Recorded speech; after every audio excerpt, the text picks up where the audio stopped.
and I are wolfing down our big bowl of cereal, and we're allowed to have it because it's early Saturday morning. Mom and dad aren't up. So we've been wolfing this down because we've just come back from delivering our papers.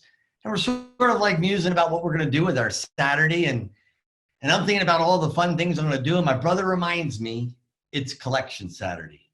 Now, it's a long time ago. So, back then, the kids delivered the papers and we had to collect the money. I hated the collecting, but I didn't mind waking up at 5:30 every morning, cold, heat, whatever, carrying papers that weighed more than I did, paddling my bike, 3 and 4 miles. That didn't bother me at all. But collecting, they go into the door, you feel like a beggar. All you're doing is asking people to pay up for what they ordered, but you feel like a beggar. We had two different routes. One was like more of a middle-class, younger family, and they were always like, you could hear them inside. They wouldn't answer the door. One time, the guy answers the door, and I can hear his wife in the back. Who's at the door? And he says, it's the bleep, bleep paper boy. I'm like, I'm right here. I can hear you, another woman, she's like opening the door about this big so no heat gets out of the house. She's trying to pass the money through. Her dog slips through that cat, and the dog's attached to my leg. She's, oh, don't mind the dog. It's like, no, I thought I was a chew toy. It's okay. And so I hated the collecting part. I hated it, except for a couple of the people, but one in particular, Mr. Wagner. Now, Mr. Wagner, when you go to collect his house on a hot day, he'd let you in and he'd treat you like a son. He'd say you want something cold to drink on a cold day, he'd give you something warm. Now, he made you work. Mr. Wagner is pretty peculiar where his paper landed. And so normally we could throw it up to his porch, but if it was going to be bad weather, it had to go into his porch. You had to get off their bike, shed the bag, walk up the steps, open the door, and put it in. So we earned it. But he recognized people giving an effort. He recognized that. And every once in a while, Mr. Wagner would do something very few customers did back then. He'd give us a tip. But better than that, he'd give us a tip. It was 50 cents with a Kennedy $50. Now, back in the 70s, they were in circulation, but you never saw one. I thought that was the coolest thing.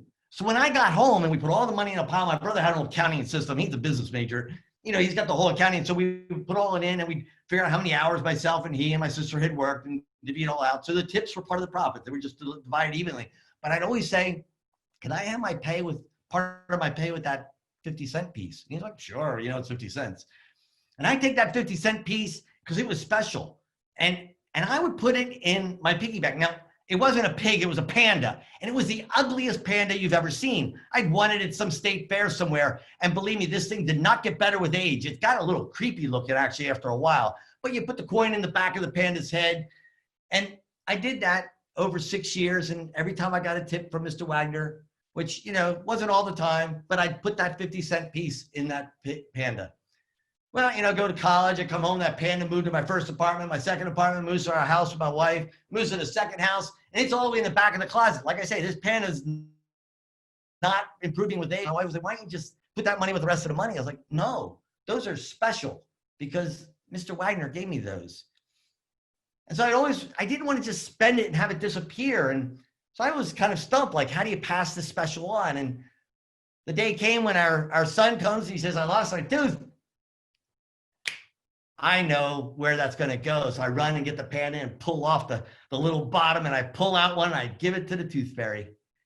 And the next day, my son, he's not only happy that the tooth fairy came, it came in an extraordinary way. It came with this 50-cent piece that now is an old 50-cent piece. He thought that was so cool. So I made sure that I saved them. All 3 kids got a couple of Mr. Wagner's 50-cent pieces.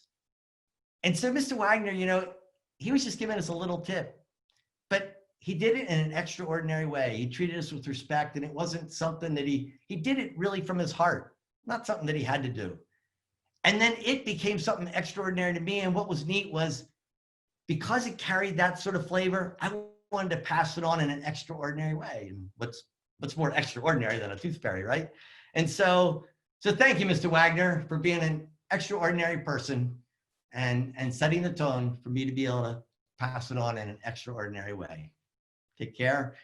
Maybe your extraordinariness will spawn its own story of its own.